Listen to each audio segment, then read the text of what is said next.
Good evening, ladies and gentlemen. We'd like to get started with the workshop this evening. And if you notice, there's a sea of blue here tonight. So I'd like to ask our Chief of Police, Alex DiVenere, to come to the podium. And we're going to start off the workshop with police recognition and commendations for 2014. Thank you. Each year, the police department recognizes the many accomplishments of our members from the previous year.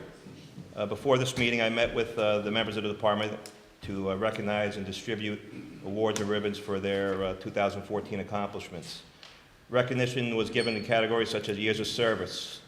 We had every 5 years of service they get recognized. You had Officer Darren C. with 5 years service, Sergeant Tara Flynn with 15 years service, Sergeant Mike Crawford and Lieutenant Jim Oster, 20 years of service, Officer Gene Petrillo and Detective Jerry LaCassa, 25 years of service. Members were also recognized for having advanced education with master's degrees and bachelor's degrees. They were also recognized for receiving advanced training such as becoming certified instructors and child safety technicians. While we're proud of all the work that the men and women of the Kent Police Department do, we would like to take this opportunity to publicly commend some of the outstanding accomplishments of 2014. The board has already recognized some of these accomplishments, but this will be their formal commendations. So as I call up the officers, if they could step up here, I'll read the commendation, and then Lieutenant Oster will hand the commendations out to them. If I could have Officer Alex Vanderwood and Officer Tom Barbaro. If you could step up in front of me. And Radar. Can't forget Radar. Here, hold that one. Why don't you guys stand up in front of me? This first award is for life-saving. And again, for Officer Barbaro and Officer Vanderwood, in recognition of your life-saving efforts on April 28, 2014, at 18 Chappaqua Road, in which a 21-year-old female collapsed, stopped breathing, and had no pulse. Your quick response and resuscitation to the victim surely helped to save the young woman's life. Your actions on that day are truly worthy of great recognition, therefore. The certificate is hereby awarded to you on this day, March 24th. Congratulations.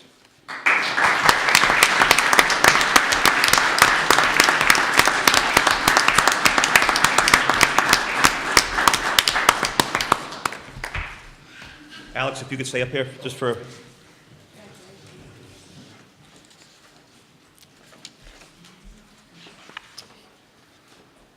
This one's for Officer Vanderwood again. You might hear his name a couple times. In recognition of your efforts on October 10, 2014, in which you and your partner Radar assisted East Fishkill Police with locating a missing 3-year-old child by tracking the boy approximately 1/2 mile into the woods, unquestionably preventing injury or worse to the child. Your actions on that day reflect positively on you and the entire Kent Police Department and therefore deserve recognition. Congratulations.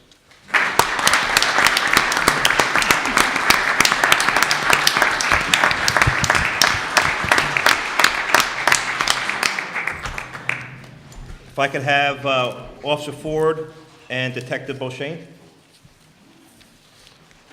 Brian Ford and Ray Beauchene.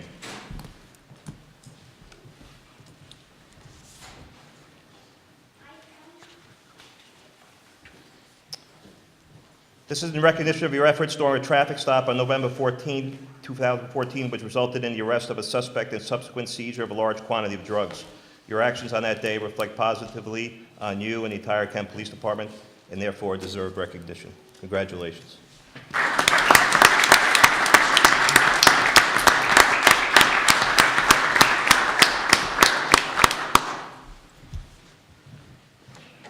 If I could have Officer Steve Keller and Officer Joe Fleischman.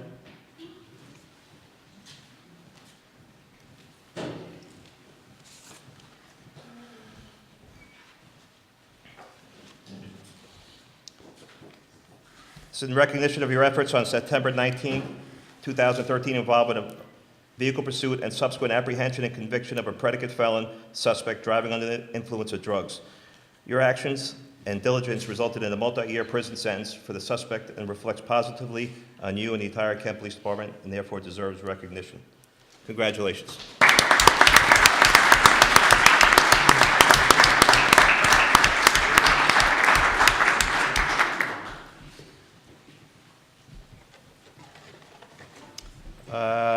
Once again, Officer Vanderwood, Detective O'Shane, Officer Benson, and Officer Eustace.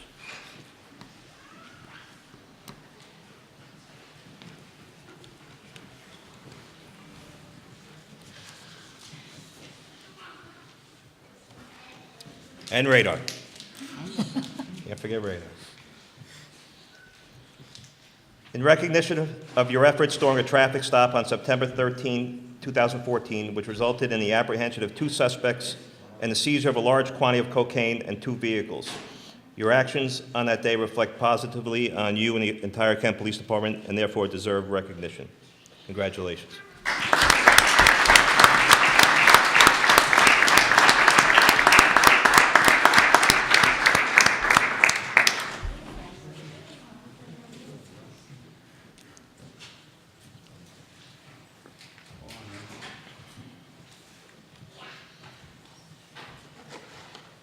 All right, we'll wind it down.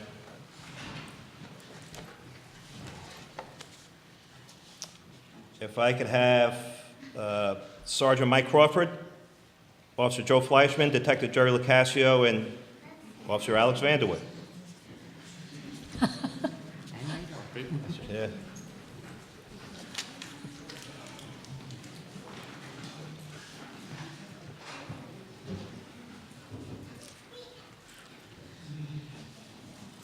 In recognition of your efforts on July 1st, 2014, in which you responded to a burglary in progress call and quickly apprehended the suspect who had attempted to break into a residence occupied by a young woman and her children.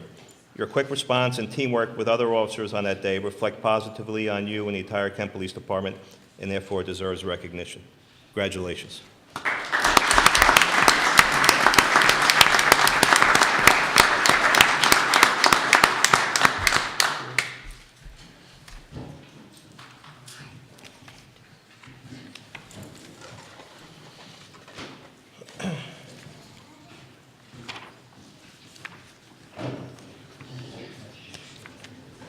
Hey, Alex, can you and Radar come up one more time?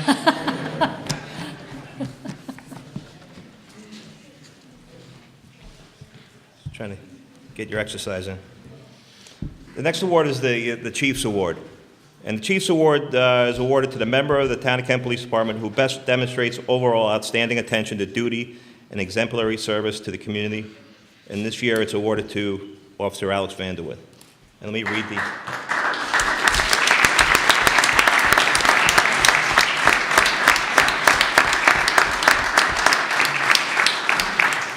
And it reads, in recognition of your efforts and exemplary service to the Town of Kent Police Department and the entire Kent community, for your continued devotion to the K-9 program and your partner Radar, your many outstanding arrests, technical support, public relations, and your overall desire to go above and beyond your normal duties to make the Town of Kent Police Department a professional organization.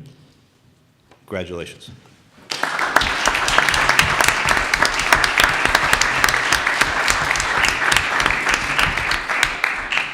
Thank you very much. Thank you. Thank you. We thank all the men and women on the Kent Police, in the Kent Police Department, but especially those honored tonight. Let's give them another round of applause.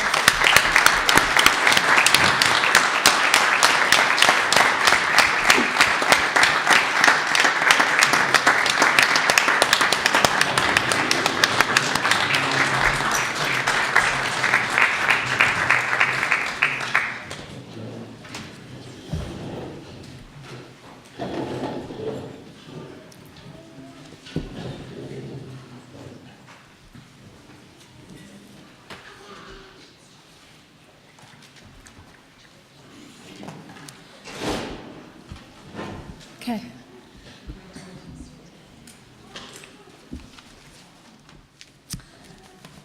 Okay, the next item on the workshop agenda is the real property tax exemptions for the business improvement and residential capital improvement. This was something that Councilman Denbaum had brought up back in, I think we discussed this at the January 27th meeting, was it? Or February? Early February, late January. Yeah. And we decided to revisit this evening, and we also have here this evening to discuss this with us are Assessor Gary Link. So I don't know if you want to speak Well, yeah, first, I mean, Paul, or? Just to update everybody here, it's basically a two-pronged suggestion to extend and increase the business commercial development tax exemption. So therefore, if you build a commercial or repair your commercial business, your assessment will be increased by the value of the improvement to it or building of it. Currently, we have a provision in the town law that gives you some exemption for the assessment based on your improvement. So if you improve your building by $200,000, the first year you only pay 50% of taxes on that improvement, $100,000, and so on and so forth. So New York State law allows you to extend the business exemption to go out 10 years and slow the rate of the take back from the town. So basically, right now we have a 5-year exemption where you would get 50%, I believe, and then it would drop down and drop down accordingly. This would extend it out 10 years, giving new businesses a 10-year plan to come in knowing that they would have reduced tax rates here as opposed to the other municipalities. And with that, there is a provision in the state law which allows you to have residential tax exemptions up to, I think, $80,000. I don't know my notes in front of me, maybe $40,000. So that if you put an extra bedroom or an extension on your house and you do it with the building permits and they come around and raise your assessment based on the improved value of your home, you get to completely exempt that additional assessment for the first year, and then it goes down for the next 7 years by 12.5%. That's the recap. I think it'll help improve the commercial district here on Route 52. It'll give taxpayers a little relief if they make residential improvements. The board here wanted to get the assessor, our assessor's view or position on it or thoughts about it. So this is the first time we've asked him to come, and I would invite Gary up to just give his thoughts, if any, on the proposal.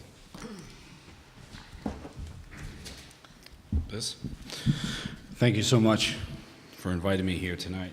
I just want to briefly touch on a couple of points. One, I am in favor of the business exemption for our district, and I think it's important. So I want to just briefly mention a couple specifics with regard to these exemptions or these potential exemptions. Currently, we have, as Councilman Denbaum stated, a business exemption that's 5 years, and on the table is to extend it out to 10. So it's a 5-year exemption. It's granted only after the completion of the project, whatever that project is. It's based upon the cost of the improvement as well. So to be eligible for this particular exemption, you must be over $10,000 of cost, but be under $50,000 of cost, okay? Cost and assessed value, or the market value, might be two different things. But in order to be eligible for this exemption, your cost needs to be under the $50,000. Is that for the residential or just commercial? No, that is just for the commercial. That's just for the business one. Okay. So that would mean, though, say if you spend $50,000 in cost, that doesn't necessarily mean the increase in assessed value would be $50,000.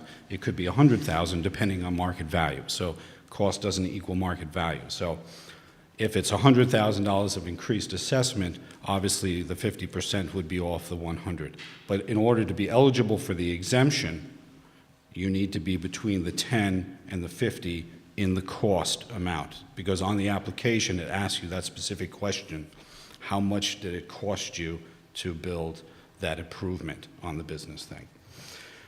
So 50% off the increased value, assessed value for the first year, and in the case of your proposal, a 10-year with 5% declining every year. Special districts like fire district would not be included in that. Okay, you would pay whatever the full amount is, okay, which is pretty typical for special districts. So for an example, you know, if you have an improvement that the assessed value increase was $50,000, based upon the current town rate, you would see a savings of about $190 for the first year, and so on going down. And obviously, if it's higher, then you see a bigger exemption. There's another one that we talked briefly about today. It's called Accelerated Strategic Exemption, and that's basically for larger commercial properties, like if an A&P wanted to come in, or Kohl's, okay? And that's available to local taxing jurisdictions, which upon you need to create an advisory board. They call it an Industrial and Commercial Incentive Board. Okay, and they can restrict the exemption by saying that it's only specific types of properties, okay, or geographically located type of properties.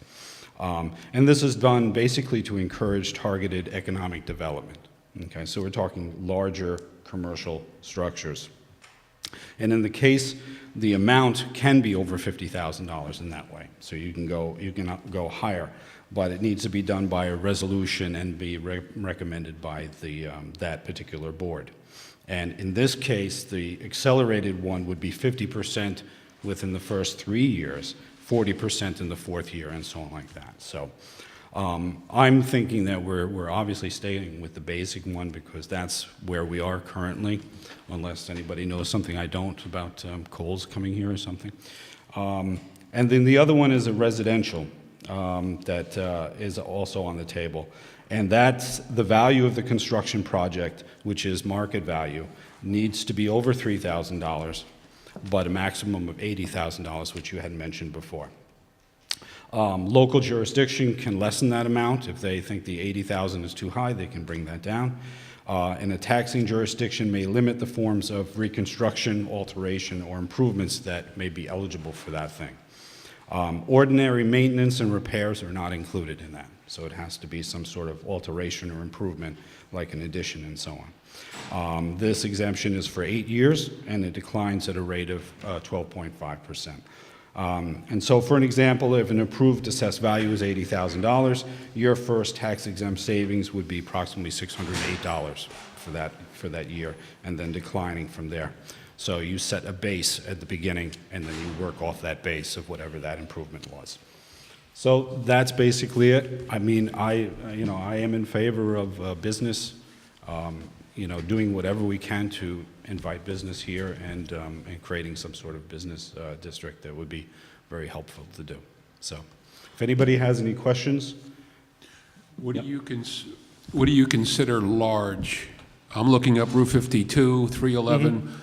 How many acres? What's the definition of large for that special? Yeah, I mean, there's not too many properties along 52 there that would accommodate, if I'm looking at a Home Depot, I'm talking about that kind of large. So you're talking about it, you need to. So it's not necessarily the acreage, it's no, the it's cost just of the building that you're going to put there, Okay. yeah. They have pilot programs where they encourage large businesses to come in, and they give large tax incentives, tax exemptions, in order to invite them here, or wherever, So Southeast would do that and so on like that, But we're talking large structures, large businesses. Not to say that it can't be done, but along 52, there was a lot of limitations because of wetlands and so on like that, and terrain. I'm looking possibly between Dunkin' Donuts and Sunoco down there where the Kent Materials is doing there was some other land. I saw some people walking at properties up there, but we do have limitations here. Yeah, we do. I have a question. Sure. I think what we're doing with the businesses, as far as giving them a break on that, is not a bad idea. I question the residential because the assessed value is still there. So even if they're not paying the full amount of the assessed value, that has to be absorbed by the rest of the taxpayers. Am I correct? Well, that goes for any exemption, yeah. So it's kind of like a shifting of the burden.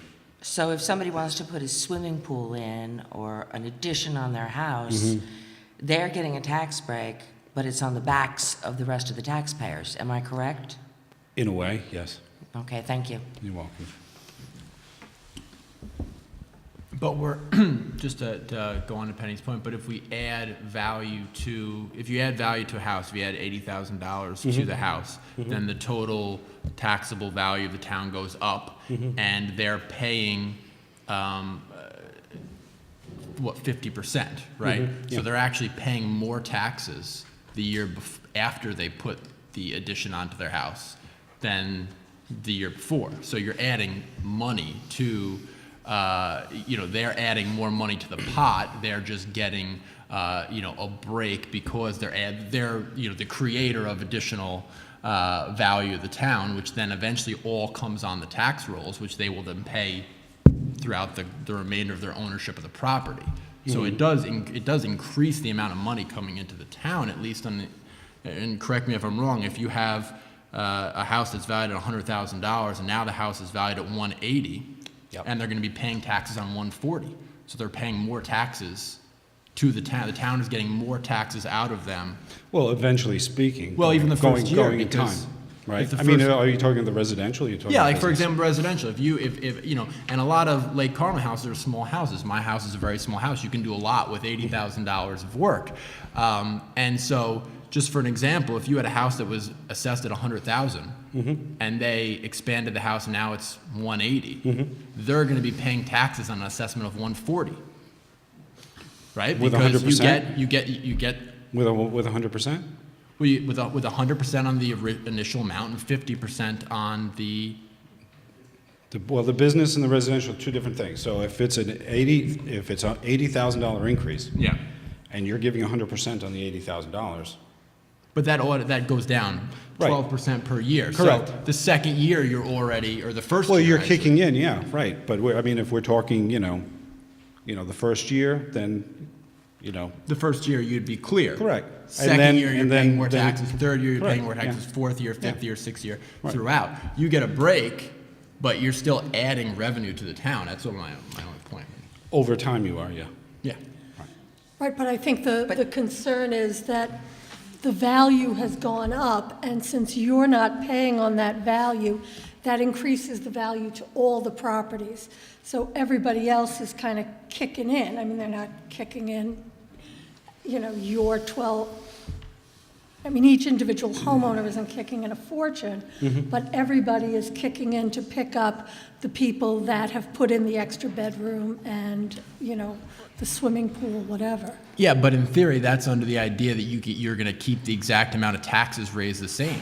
If people are improving their lots and adding value, you could lower taxes. You could lower the tax rate. Well, I think you're talking Well, as a futuristically,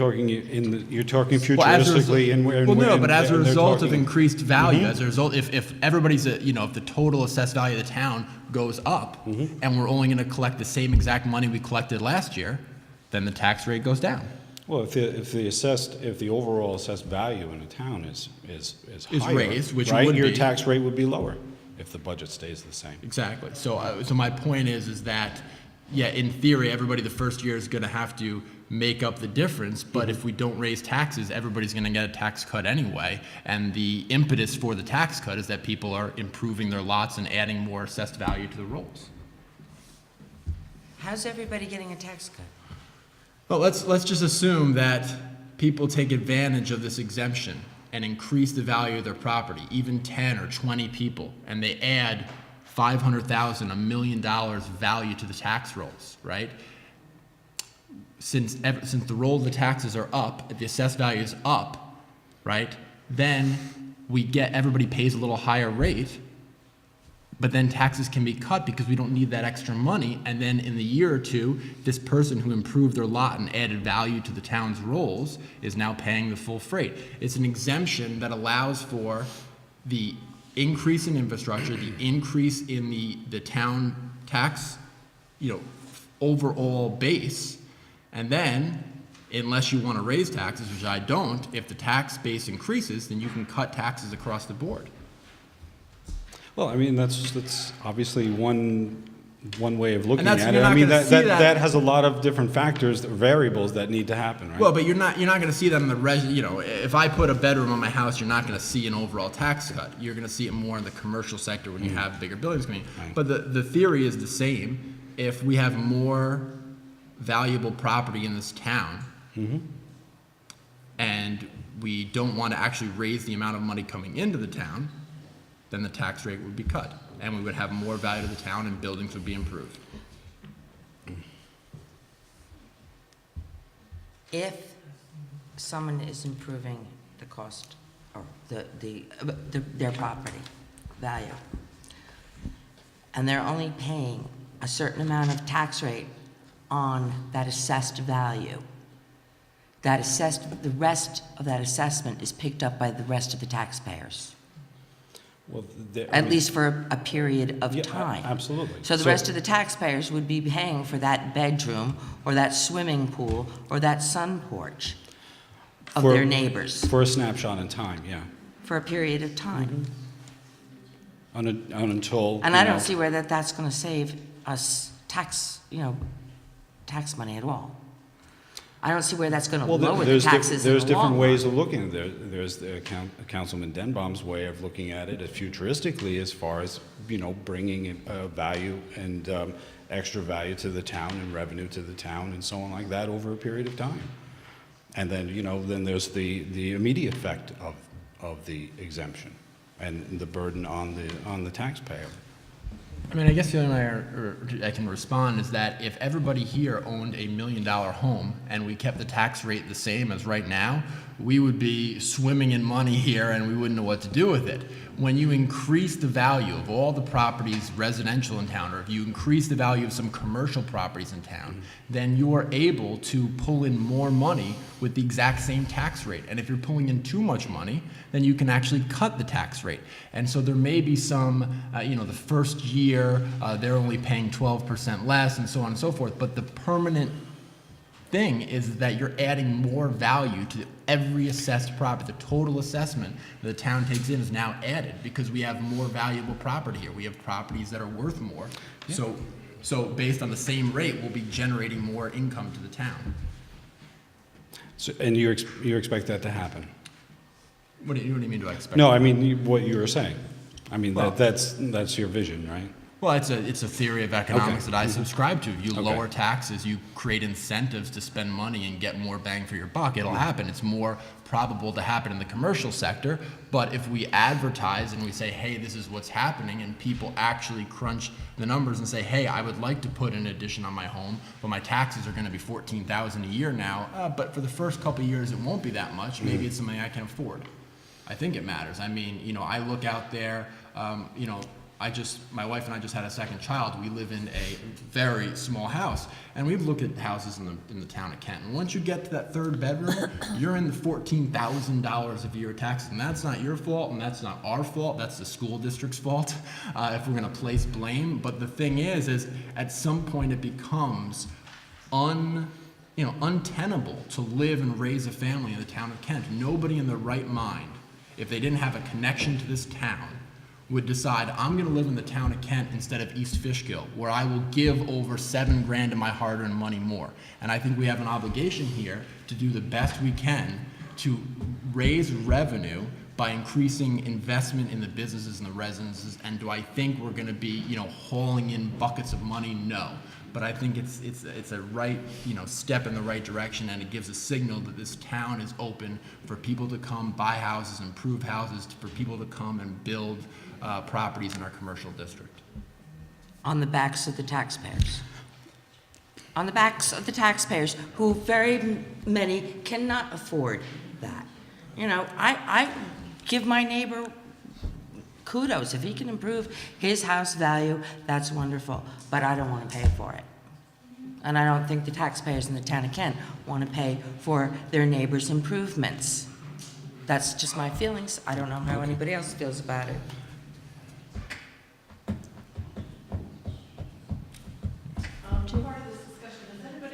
Jean, you have to come up to...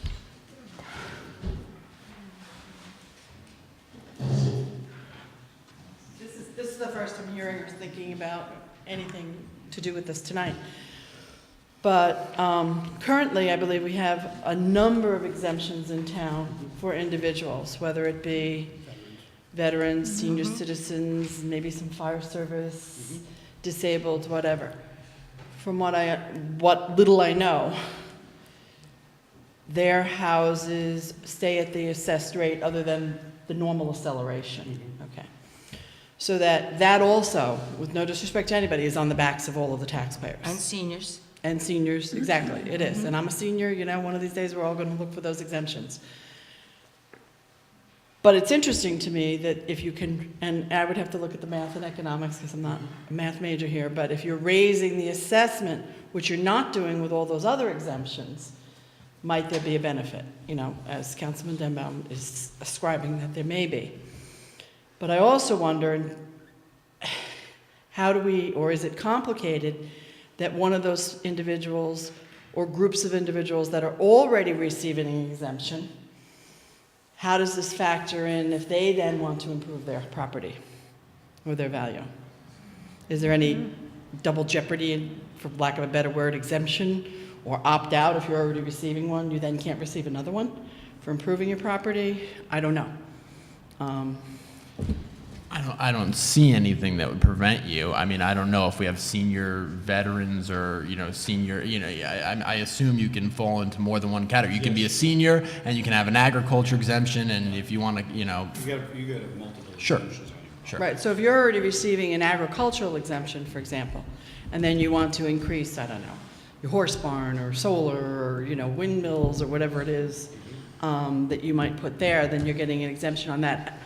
I'm thinking it's a healthy discussion, and if anything that you can do, in my view, to raise our general assessment number of the town is a good thing, because it stays there and it only goes up from there, typically.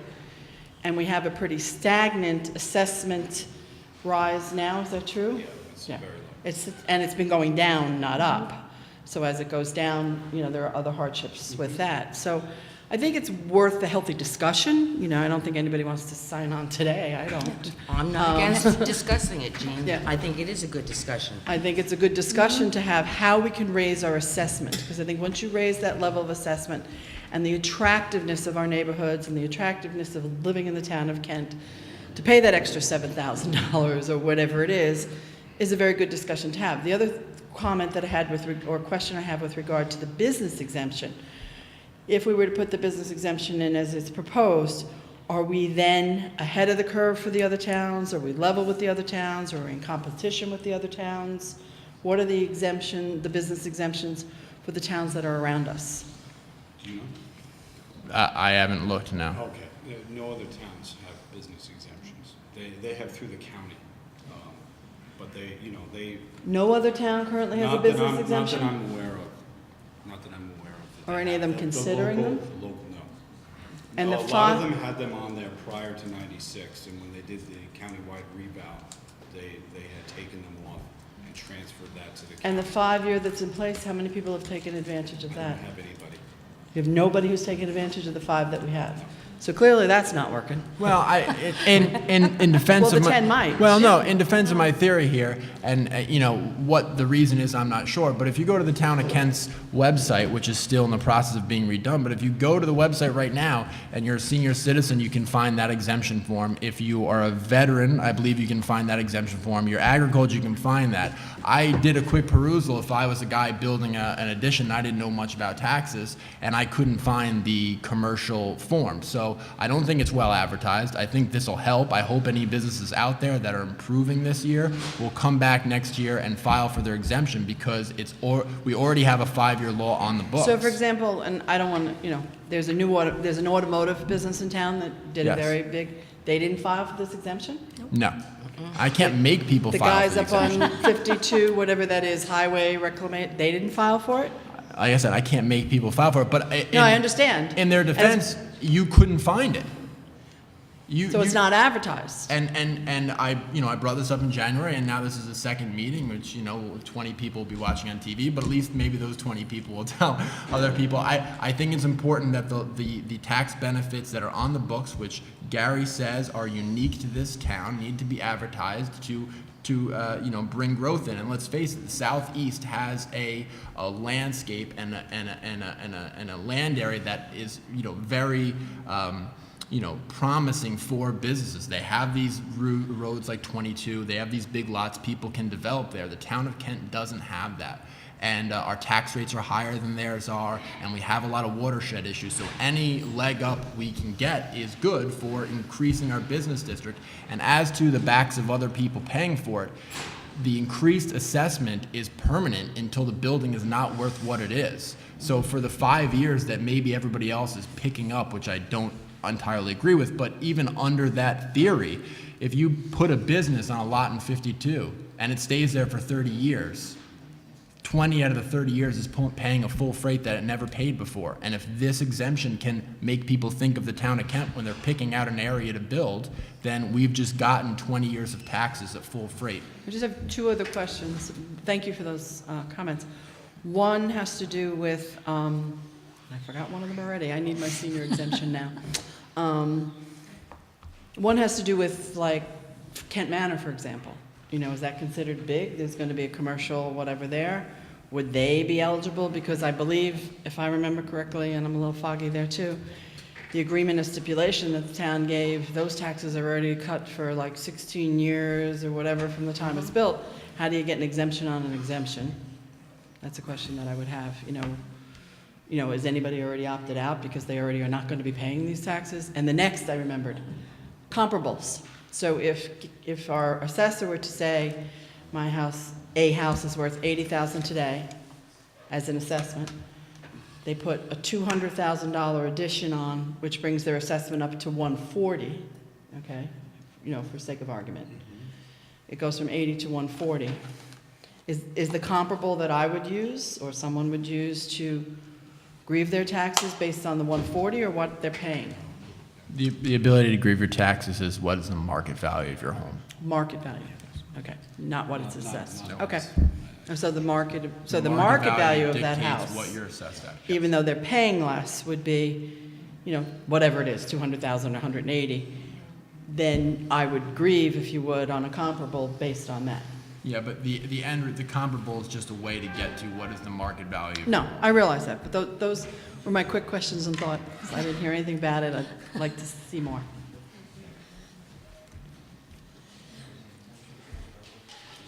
Cliff? Carrie, I think there's a lot of confusion about tax rates and assessment. I believe that the law in New York says that taxes are determined by the budget of the taxing authorities, not by reference to a mill rate. You can't say, oh, our mill rate is $5 per thousand, and say, well, if the assessment goes up, good. We've just multiplied our income by $5 per thousand. So, you know, step one is you set a budget. Step two, he assesses the market value of the properties. Step three, the tax levy is divided by the assessed value to come up with a mill rate, and that's applied to everybody's assessment to figure out their taxes. And exemptions come off that assessment. You can't say if my next door neighbor adds a bedroom and increases the value of his house, that that's going to have any impact on my house at all. I don't think. The market value of my place is not affected necessarily by the market value of the place next door. I think it's a question of market value. What is the value of every property, and that's his difficult job to do. So I don't see that anybody who's getting an extra exemption is putting it onto the other taxpayers, except in the case, as Jean points out, where you start cutting taxes for senior citizens like me, and disabled people and war veterans and so forth. And the only thing I would say, though, Cliff, is that if you look at some roads in the town, in Lake Carmel area, every third house, may be going into foreclosure, or the owner's not keeping it up, or it's, a dilapidated house. And as somebody who lives in Lake Carmel, it's a shame that every third or fourth house on some streets are that. Now, that definitely does bring down the market value. The fact that the house next door to me has been abandoned since I bought it definitely brings down the market value, because if I went to sell my house, the people drive by are going to say, what's that over there? So I think if we can, trigger people to everybody to go and improve their house and give some economic incentive, then that would also increase, tangentially to lift the whole ship. Yeah. But it's not going to bring in any additional revenue.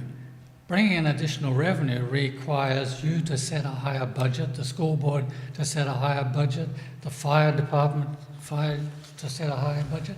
That's what drives the taxes up or brings them down, I think. I just want to make clear, I'm not here to lobby for any exemption or to say one's better than the other or what I recommend. You know, I just wanted to bring out a couple of points with regard to, you know, what the state says about these, okay? As far as advertising, I leave that in your capable hands, okay? My office does not really advertise exemptions. We administer them. If people come and they want to partake of one, we do our utmost to make sure that they get that exemption, okay? As far as having it on the Kent website, I'm hoping to have that up shortly, okay? No, and I just want to say at first, I didn't think, we necessarily needed you to come and hash through things, but I'm glad you did. I think it kind of clarified some ideas, and I or we can move forward in, whatever way the board can come to a consensus on. So thank you. Great, thank you. Thank you. Thank you, Oh, Gary. we have another comment back. You got to come up, man. Yeah, you do.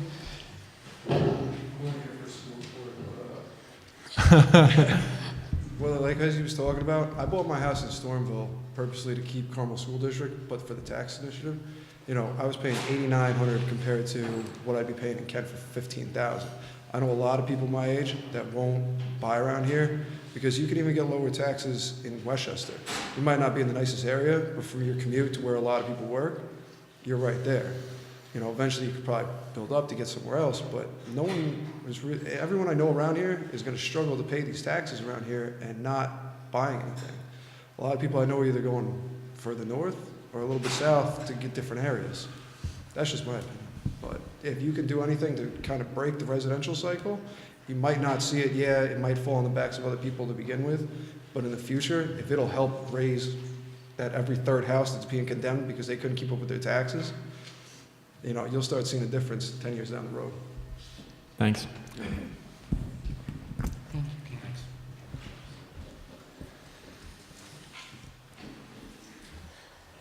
Anybody else have any comments, questions?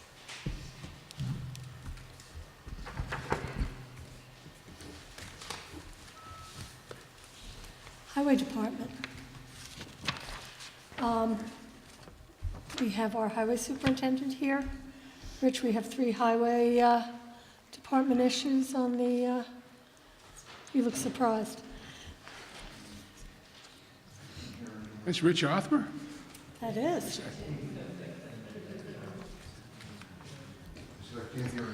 Okay. I'm also losing my voice, I think. Is this for the advertisement for the, We have you on for air conditioning and heating, yes, the lateral transfer, which is just an yes, announcement. I was not here and the last- salt sheds. last meeting, and I think the town board did the proper thing by tabling it. I would like to go out and get prices for heating and air conditioning, because once you do the ductwork, you can do both things at the same time, and I gave a very poor presentation. So now I would like your blessings to go out and get prices for the heating and air conditioning. 'Cause like right now, we're heating the building with space heaters. It's horrible. And we did all the renovations, the nice renovations in the building, and I hate to put the window units in the windows with their brand new windows. It's going to butcher it, so I'd like to go out and get prices, competitive prices, to do that and bring it back to you next month. Yes, and the meeting that you weren't here when we did initially discuss that, that was one of the issues that we did discuss, that it might make sense if it could be a heating and cooling system, but the general consensus on the board was not in favor of just doing all this work for central air conditioning. I presented it very badly, because I assume everyone knows what I'm talking about, which is not, talk to my wife and she'll tell you. When you do the ductwork, you put heating and AC through it. We're going to save kilowatt hours, and I got the bills from last year. We spent almost $17,000 in electricity in the highway department, and I'm going to say we're going to have a kilowatt hours. We're going to have about a 40% savings, which comes out to like $6,500. But then if you take, that's just AC and heat. if you take like another $1,500 out of that for your regular electric, we're probably going to save about $5,000 a year by doing that, and it's just going to be a lot more efficient. But I'll get everything straight and get it to you properly. All right, so you'll let us know, and we'll put this on for another meeting. I'll get 3 prices. I'll get everything spelled out so you guys can see it. And I apologize. I was wrong the way I presented it. So, Do you need this spec'd out? what's that? Do you need this spec'd out, Rich? Spec it out? Yeah, I mean, specifications and what... Yeah. You know what? I got Bell HVAC down in Mahopac. There's a guy in Kent, and I just called different companies up. It's pretty basic. We have an attic.